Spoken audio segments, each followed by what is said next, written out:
Bismillahirrahmanirrahim. Assalamualaikum warahmatullahi wabarakatuh. Waalaikumsalam warahmatullahi wabarakatuh. Selamat malam teman-teman, kembali lagi dengan kami di sini tim Kasih langkah mundur langkah kencang. Baik teman-teman, alhamdulillah pada malam hari ini kita bisa melakukan explore kembali ya. Dan penuh ini ya, penuh. Ya. Kita masih sibuk mengurusi agama baru, Parah Adumah teman-teman ya, dimana akhir-akhir ini semakin terlihat jelas kebusukannya, kesesatannya teman-teman ya. Dan hasil kita kemarin, kita itu mendapatkan satu informasi itu berasal dari Eyang Karmudi. Nah, Eyang Karmudi itu bercerita dan mengatakan bahwasanya ada satu hal yang menjadi keyakinan bahwasannya si Haidan Samiri, kepala dari Parah Adumah itu mengaku dirinya itu Tuhan. Yaitu informasinya dia tidak pernah sakit di sepanjang hidupnya teman-teman. Betul, sekalipun itu hanya flu, itu tidak pernah. Wis, berarti memang ada kelebihannya. Namun kita juga belum tahu apa yang membuat si Haidan Samiri ini tidak pernah sakit. Padahal itu bukanlah rumus kehidupan. Betul. Nah, itu juga sempat kita tanyakan terhadap Tuan Tabib Ponidin ya. Kita juga sudah dijelaskan bahwasanya ya tidak ada makhluk yang memang selama-lamanya imunitas itu selalu terjaga. Memang sakit itu bisa dicegah, namun mustahil jika seumur hidupnya itu tidak pernah sakit. Betul. Apalagi Itu- makhluk. Iya, apalagi itu makhluk hidup ya teman-teman ya. Nah, dari situ Eyang Karmudi itu menyarankan kepada kami bahwasanya andai saja Nang, kamu bisa membuat si Haidan Samiroh itu sakit, mungkin saja itu jalan satu-satunya membuat kepercayaan dirinya sebagai Tuhan akan runtuh. Betul. Karena Eyang Karmudi sudah melakukan rencana menyerang kepada si Haidan Samiro berpuluh-puluh kali, namun selalu saja gagal. Seolah-olah Haidan Samiri itu dilindungi sama dalam pemeliharaan Tuhan lah. Nah, itu teman-teman ya. Nah, sedangkan menurut Tabib Ponidin ya, imunitas tubuh atau daya tahan tubuh itu terjaga ketika kita bisa berpikir tenang. Jadi siapapun yang bisa berpikir tenang, rileks, santai, insya Allah imunitas itu akan benar-benar melindungi tubuh kita. Namun beda halnya jika memang apa-apa kita panik. Ya, itu gampang sekali imunnya turun, akhirnya segala virus, penyakit itu gampang sekali masuk. Betul. Jadi syarat utama jadi orang sehat itu Pola pikir. benerkan dulu pola pikirnya. Betul. Nah, begitu juga bisa kita terapkan terhadap si Haidan Samiroh ini teman-teman ya. Andai kata Haidan Samiroh bisa merasakan sebuah kecemasan, kekhawatiran, mungkin saja serangan yang diberikan oleh Eyang Karmudi berupa penyakit itu akan bisa masuk. Namun dengan cara apa? Ya. Sedangkan si Haidan Samiro itu mungkin sudah mempersiapkan semuanya. Nah, cara itu yang belum ketemu. Tuan Tabib Ponidin sih menyarankan, katanya punya teman Gonggowetan namanya. Beliau itu memiliki sebuah bumbung. Bumbung itu berisi sebuah bibit-bibit penyakit bernama bumbung tular. Ya. Mungkin saja jika memang nantinya kita berhasil membuat Haidan Samiro cemas, nanti pengaplikasiannya kita serahkan terhadap si Eyang Karmudi mengenai si bumbung tular ini. Nah, bicara mentok, kita ada ahli dan pakarnya, yaitu Tuan Raja Donggogilo. Mungkin saja ini sudah saatnya permasalahan kita akan dikonsultasikan terhadap beliau. Karena sudah mentok. Melasi ya diterima. Gitu ya teman-teman ya. Ya biasa yang namanya otak ya bisa ada mentoknya. Ya cuma yang mentok apa sih? pikiran. Itu ya teman-teman ya. Semoga malam hari ini ada rezeki bagus buat kita. Amin. Kita bisa melakukan sebuah progres yang luar biasa sehingga cepat menyelesaikan dari si Parhadumah. Ya. Bismillahirrahmanirrahim. Dan kasih langkah mundur langkah kencang. Seperti biasa sedulur di alam masing-masing jenengan itu disarankan jam 18.20 itu sholat terlebih dahulu. Baru saksikan video tim Gase, siapin cemilan dan makanan. Pokoknya pantengin terus video-video tim Gase. Ajak semua anak cucu jenengan. Assalamualaikum warahmatullahi wabarakatuh. warahmatullahi wabarakatuh. Bagaimana? Mohon maaf jika kehadiran saya mungkin mengejutkan kalian. Bukan masalah kehadiran, tetapi kedatangan Tuan Dongobilo ke Parhadumah. Tidak apa-apa, buktinya saya masih selamat di sana. Ya alhamdulillah. Assalamualaikum Tuan Raja Dongobilo. Waalaikumsalam warahmatullahi wabarakatuh. Ngomong-ngomong gimana kabarnya? Seperti yang Kisanak lihat sendiri, saya dalam kondisi yang luar biasa. Alhamdulillah masih diberikan kesehatan oleh Sang Pencipta alam semesta. Lalu bagaimana dengan Kisanak semuanya? Apakah Kisanak semuanya juga dalam kondisi yang baik-baik saja? Insya Allah kami dalam sangat bagus performanya hari ini. Syukur alhamdulillah Kisanak. Jika memang kondisi Kisanak dalam kondisi yang baik-baik saja. Saya dengar dari Tuan Separangga katanya Tuan Dongobilo menyusup menuju ke sana. Apakah berhasil Tuan Raja Dongobilo? Ya memang benar Kisanak. Saya memiliki pemikiran jika memang kita harus bisa mengetahui semua apa yang ada di dalam Parhadumah, mau tidak mau kita itu harus bisa masuk ke dalam kuil merah itu dan menyaksikan dengan sendirinya bagaimana cara kerja mereka beribadah, kepada siapa mereka menyembah dan yang lain sebagainya di sana. Alhamdulillah saya berhasil masuk dengan lancar, dengan dipermudah. Untung saja ada umat dari Parhadumah yang mau berbagi abu sapi merah itu untuk saya gunakan sehingga saya bisa masuk ke dalam kuil merah itu di sana. Setelah saya amati, setelah saya cermati, memang dari setiap umat Parhadumah, apapun yang mereka ucapkan, apapun yang mereka doakan, saya amati semuanya dikabulkan oleh pihak dari mereka di sana. Dan saya juga menyaksikan dengan sendirinya bahwasanya patung lembu Samiri yang dimana mereka menganggap patung itu adalah utusan dari Tuhan yang memang itu benar-benar bisa mengeluarkan suara di sana. Kira-kira sumbernya dari mana itu Tuan Dongobilo? Ini hanya baru perkiraan saya saja. Saya tidak bisa memastikan kebenaran dari apa yang akan saya sampaikan ini. Karena jujur saja di sana, semuanya sudah benar-benar dipersiapkan dengan begitu matangnya oleh pihak Parhadumah.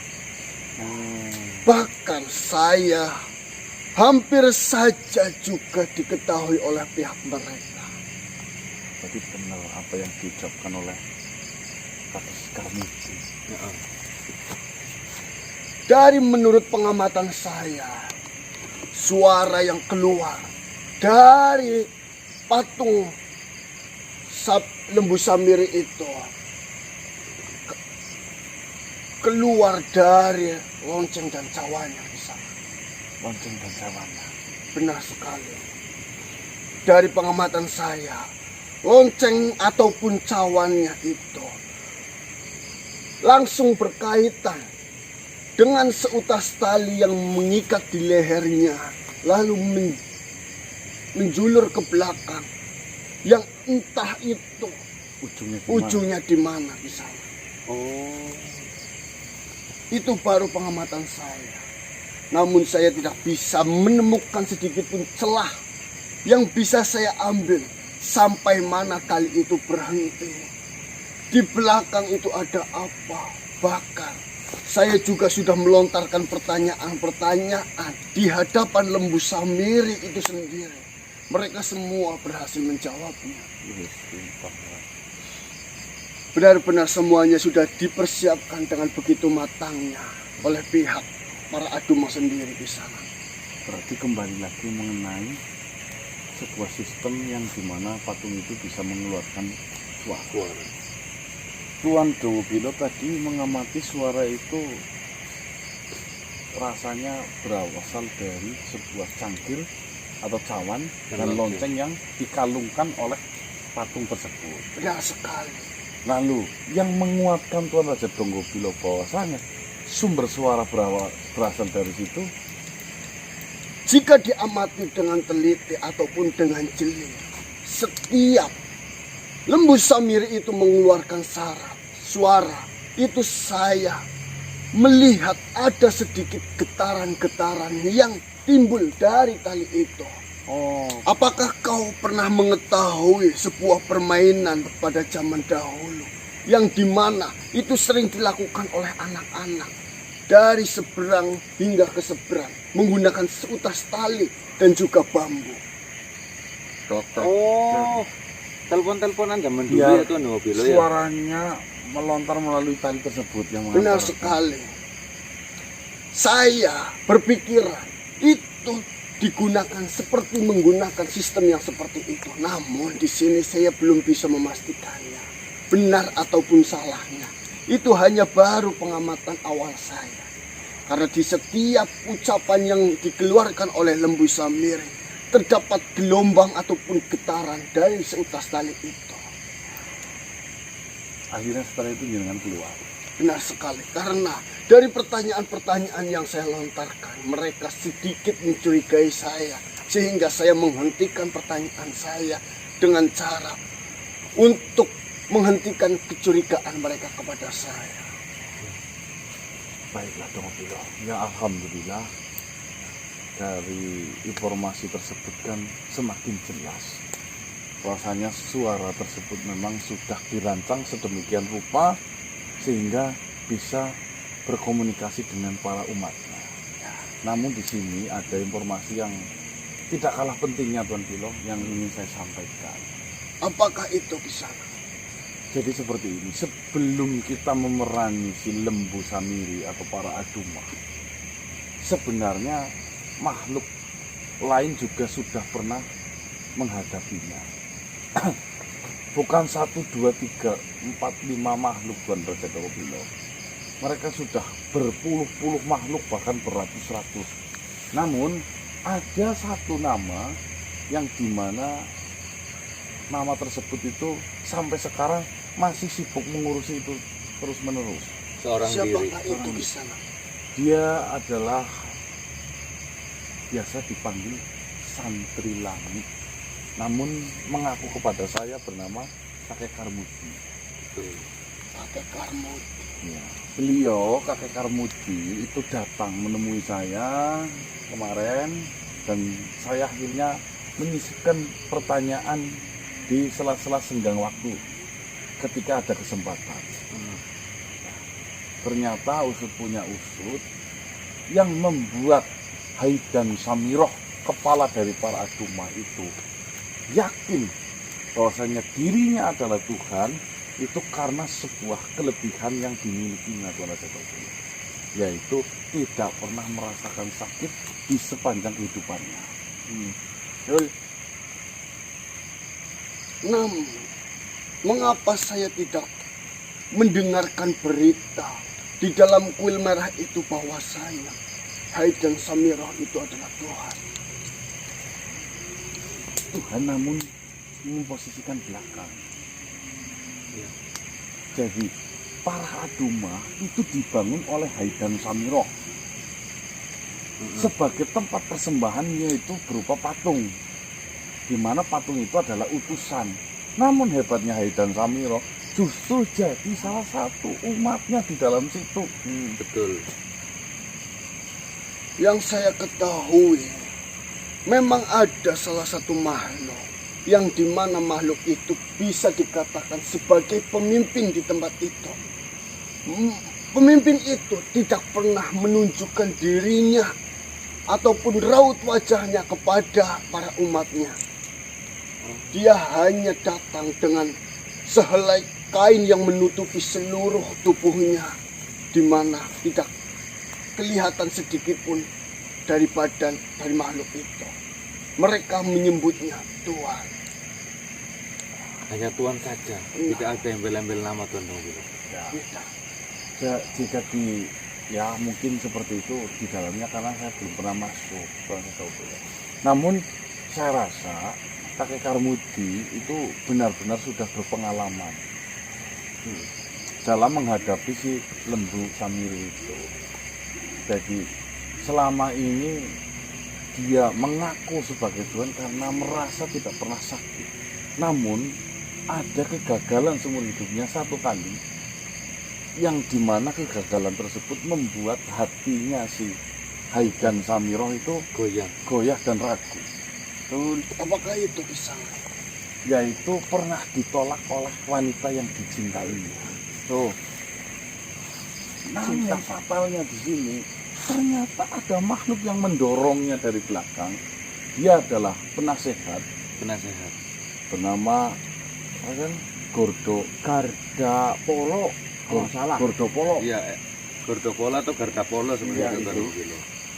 Beliau atau dia mengatakan bahwasanya Tuhan memang tidak pantas untuk diperanakan dan dinikahkan dan memiliki pasangan. Dan sifat jatuh cinta itu bukan sifat dari Tuhan seperti itu. Nah, dari kesedihan itu langsung sembuh total dan semakin percaya diri bahwa dirinya adalah Tuhan yang sejati. Nah, dari informasi tersebut saya itu memiliki sebuah rencana. Apakah rencana itu kisah?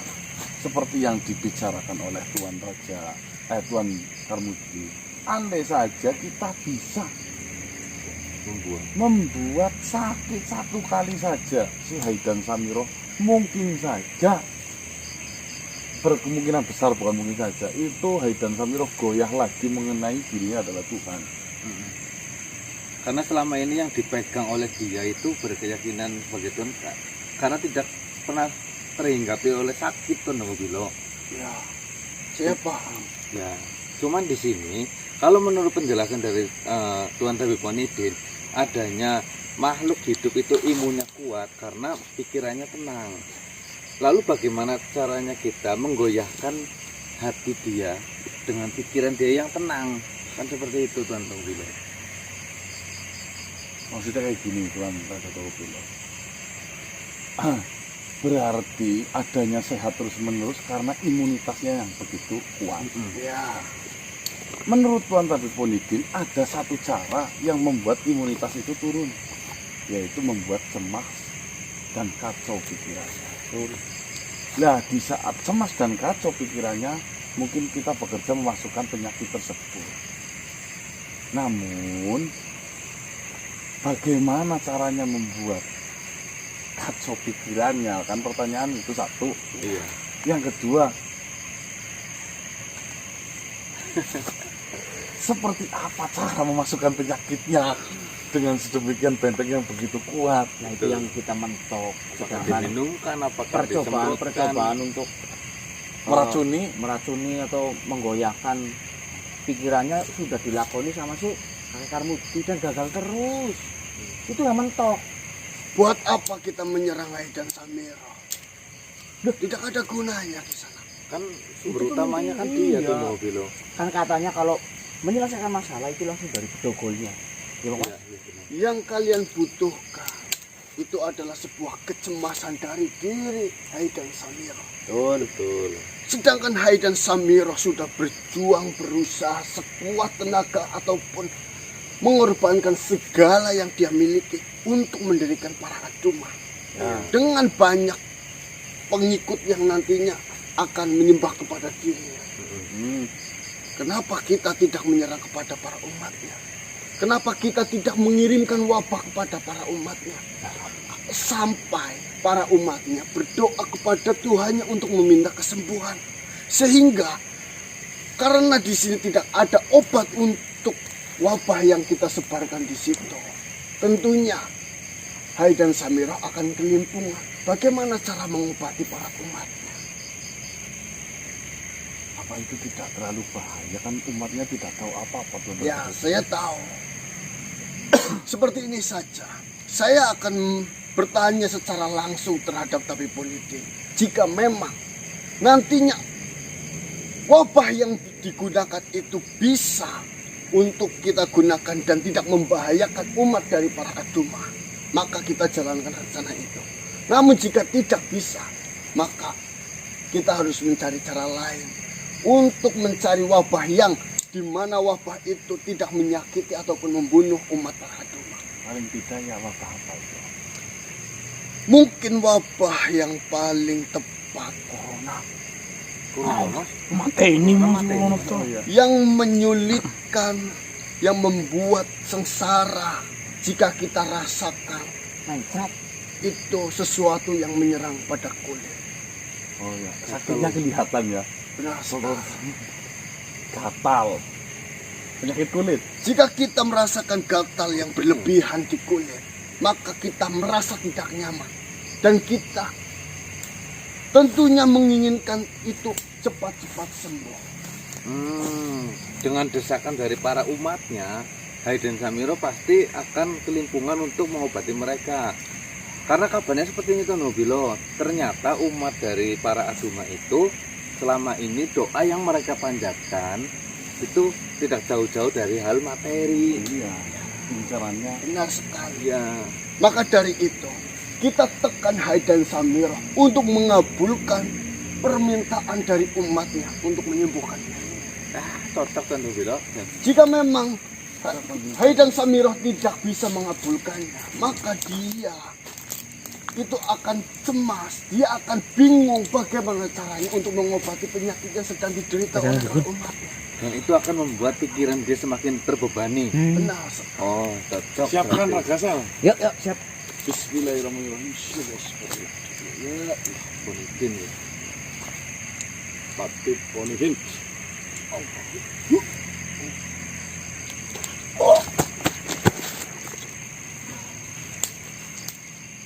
Assalamualaikum. Waalaikumsalam. Ketemu lagi Tuan Tabib. Sudah mandi? Alhamdulillah sudah. Assalamualaikum warahmatullahi wabarakatuh. Waalaikumsalam warahmatullahi wabarakatuh. Saudaraku, Bagaimana kondisinya? alhamdulillah masih seperti ini saja. Tapi sangat ceria. Kemarin datang ke mimpiku Tuan Raja Nobilo.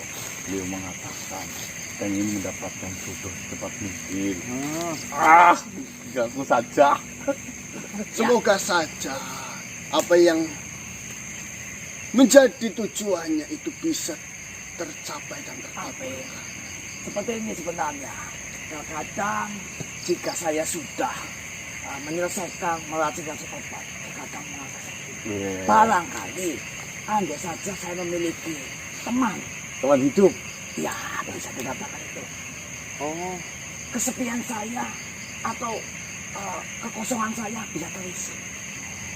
Jika memang berkenan, silakan Kisanak berkunjung ke kediaman saya. ya. Siapa tahu dengan adanya Kisanak berkunjung ke tempat saya, bisa menemukan jodoh di tempat saya. Maksudnya saya dikasih bekas dari Bukan seperti itu Tuan Tabib Bonidin. ya Itu kan kerajaan. Bercanda, Mas. Kau tahu sendiri, saya juga tidak berkeluarga. iya. Lagunya. Justru itu jika belum sesama belum memiliki pasangan Ketawa loh Tuan Tabib. Malah ketawa. ya lucu saja, maksudnya Ada sepersusuan ya? ya Ya. kita bercerita sama-sama tidak memiliki pasangan. Oh sudah. Iya, dan ditawarkan silakan ke tempat saya. Ya pikiran spontan itu bekas semua.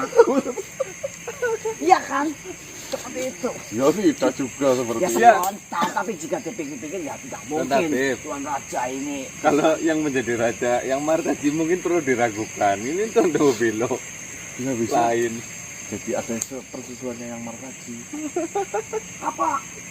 Itu sih Patri sering main ke. Jika Martaji main memang sering, namun dia tidak memiliki maksud dan tujuan lain. Dia hanya memiliki satu tujuan jika datang ke kerajaan saya. Meminta saku. Biasa.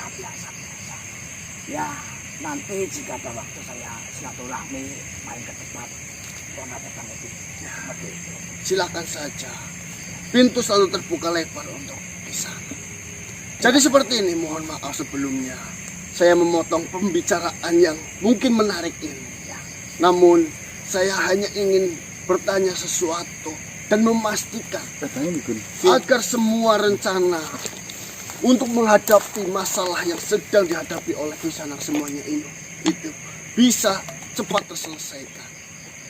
Saya mendengar Kisanak mengetahui makhluk yang bisa menciptakan sebuah penyakit yang dimana tidak ada obat penawar selain dari tabib Bonidin sendiri.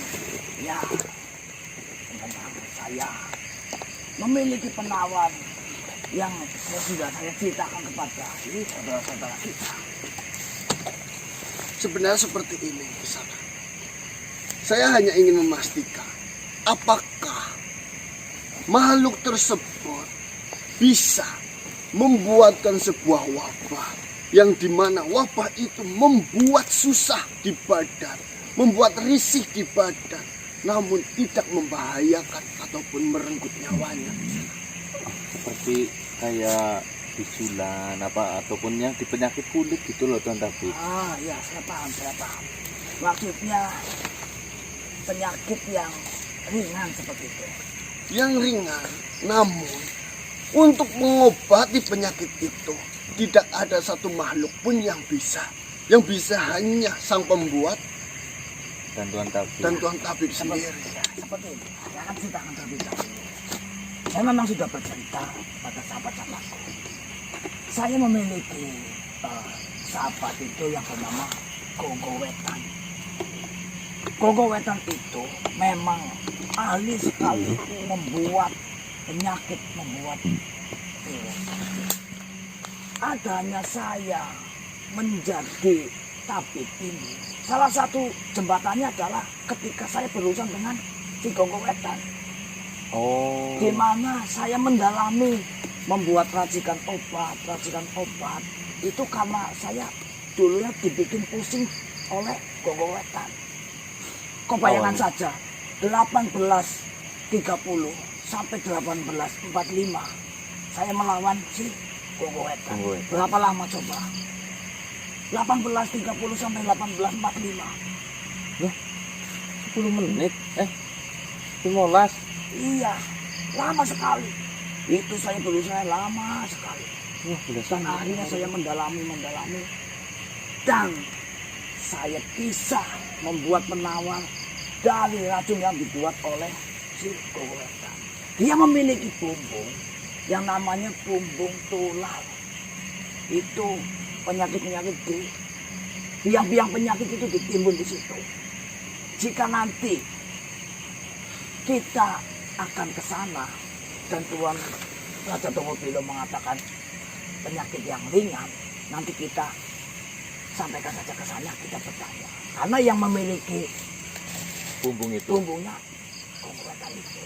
Tapi ya, bukannya saya sombong. Semua yang ada pada bumbung itu, alhamdulillah saya sudah ada penawarnya semua. Mungkin saja Tabib Bonidin sudah memiliki penawarnya. Namun yang harus dipastikan di sini tidak ada makhluk lain yang mengetahui penawar dari wabah yang akan kita minta dari sahabat di sana. Ya, saya juga memiliki keyakinan tidak ada yang memiliki penawar selain saya dan Gogo Wetan. Maka dari itu, jika memang Kisanak semua memiliki tujuan untuk menemuinya, Kisanak semua harus benar-benar memastikan obat ini siapa saja yang bisa menyembuhkannya. Apakah tidak ada satu makhluk pun yang bisa menyembuhkannya, ataupun ada makhluk-makhluk lain yang bisa menyembuhkannya. Nanti kita bicarakan dan saya yakinkan apakah ini masih dalam kendali saya ataupun